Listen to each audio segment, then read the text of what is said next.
And we'll move on to question 2. Catherine? I think this might have already been partly addressed. There's a discussion, I think it might come before a General Assembly in June, about reducing the size of the JPD board. And The UUA board. Excuse me, yes, the UUA board. And anybody there can correct me because I wasn't part of the discussion Thursday night. It's important enough that I think I should ask it directly of all three. That would mean that you guys were the last folks to represent the Joseph Priestley District, that this would be a board elected at large. And it's currently 23 members, the UUA board, and I believe the recommendations go down to 11. I'm looking for some kind of confirmation there. At least some of whom would be elected by on a ballot by a nominating committee. This is a major change. I mean, once again, you're not talking districts. Now you're talking kind of at large. So it's an important enough question, I think, to ask for your comments on, although I cannot give the latest on it, I will confess, but it is something that may come before the delegates at the General Assembly in June. And yeah, it's going to change the way we govern. All right, this round we'll start with Elise. I'm very excited about the downsizing of the UUA board. As I mentioned earlier, I was able to observe the board for a year, and when you have 24 people sitting around the table, it can get unwieldy and a little crazy. And the other thing is as they transition and they're in policy governance, one of the things about policy governance is your board of trustees really should not be boards that are represent necessarily a specific district. They really should be representing the whole. Natty said it before also. You don't need constituency-based boards at that point. We were listening to the conversation Thursday night at the UUA where they had a telephone conference, and it will be probably going before the General Assembly. They're not quite sure about the agenda and the timing of it, and it may end up being extended for 2 years, that if one of us is elected, it might be for 2 years that we would be representing the district.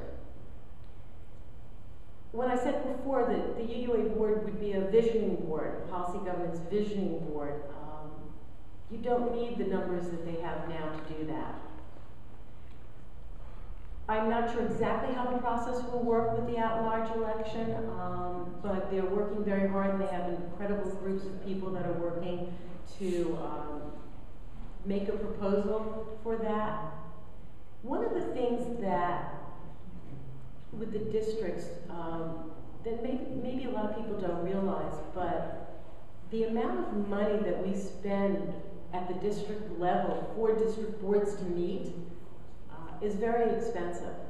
And in areas where they have to fly to a district meeting, you know, we can drive centrally to places, but many districts can't.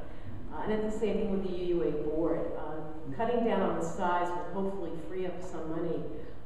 You know, we don't like to talk about money, but that's an important part of it. And I think it would free up money for programming and for being able to connect with our congregations, which is what policy governance is all about, linkage to our congregations. Thank you. Yeah. I pretty much agree with what Elise said. I am supportive of downsizing the board because it just, the work that it needs to do is of a different nature. And as I mentioned, I think one of the nice side effects will be that we will have to, as a denomination and across different districts, be very intentional about the way we communicate between congregations and districts and the national board and the staff at the UUA.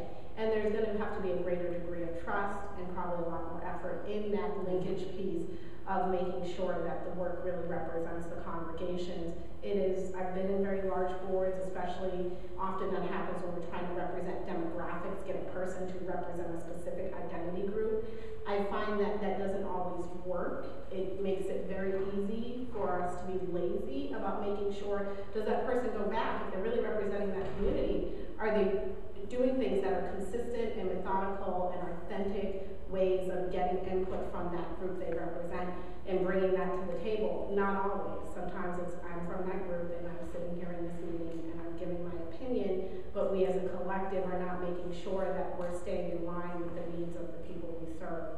And so the board is really going to be focused on finding out what congregations need and then turning that into directives that can be given back to staff at the UUA and then allow that to inform their work while giving them the freedom to do the work in the way that they are best qualified and most interested in doing it.